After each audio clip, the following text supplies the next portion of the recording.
Assalamu alaikum wa rahmatullahi wa barakatuhu. Sir, I am having a question. This question is being framed by my professor. I am a student of first year computer science and my sir is teaching me physics. His name is Rajiv Bhatt and I am from NG Acharya DK Marathe College, Chembur. He is convinced by all the, I mean to say, what misconceptions regarding Islam was there. He's accepted that it is not a misconception.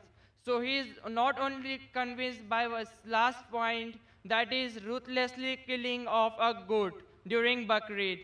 If I heard your question correctly, your professor wants to know that can we have non-veg from the Hindu scripture? That's your question?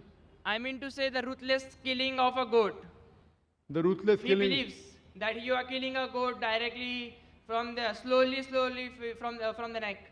Brother asked the question, why ruthlessly killing? He agrees with killing of the goat, but why ruthless killing is his question? Yeah. Fine. So he's convinced that you can have non-veg, but he's asking why do the Muslims, they torture the animal before killing? Yeah. Just one jhatka, fatak, the animal dies. Why this zabiha? Slowly torturing.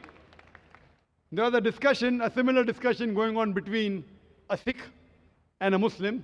And the Sikh raised the same question. You Muslims, you all are merciless. You all are ruthless. You all kill the animal slowly and torture the animal to death. We Sikh, one jhatka, fatak, and the animal dies. So the Muslim replied, no, we Muslims, we are mard ka bacha, we attack from the front, we are macho. You Sikh, you all are coward. You are buzdil, you attack from behind. Anyway, this is not the real reason why we Muslims do zabiha. This was his wisdom, his hikmah. This is not the real reason why we Muslims do zabiha. The reason we Muslims do zabiha, that is Islamic slaughtering, is when we do zabiha, we cut the throat and the vessels of the neck and the windpipe without damaging the spinal cord. Because if the spinal cord is damaged, then there will be cardiac arrest and the nerve going to the heart will be severed and the blood will immediately stagnate. Now, when we cut the throat and the windpipe and the vessels of the neck without damaging spinal cord, the heart is yet pumping. And majority of the blood, it flows out of the body. Today, science tells us that blood is a very good media of germs and bacteria. So we Muslims, we are hygienic. We want to let the blood flow out of the body.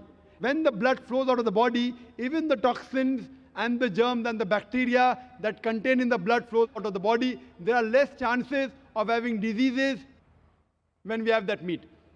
Furthermore, when we cut the throat and the windpipe and the vessels of the neck, the nerve which is responsible for feeling of the pain going to the brain is also severed.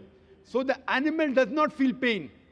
The animal kicks and writhers. It is due to the gush of the flow of the blood outside the body. The kicking and writhing is not due to pain. It is due to the muscle contraction and relaxation. So the animal dies a peaceful death. In the method of stunning, very often the animal dies a painful death after hours. So the Islamic method of slaughtering is far more humane. And furthermore, if you slaughter the animal by the Islamic Zabiya method, the mutton and the meat remains fresh for a longer time because it does not have blood. Hope that answers the question.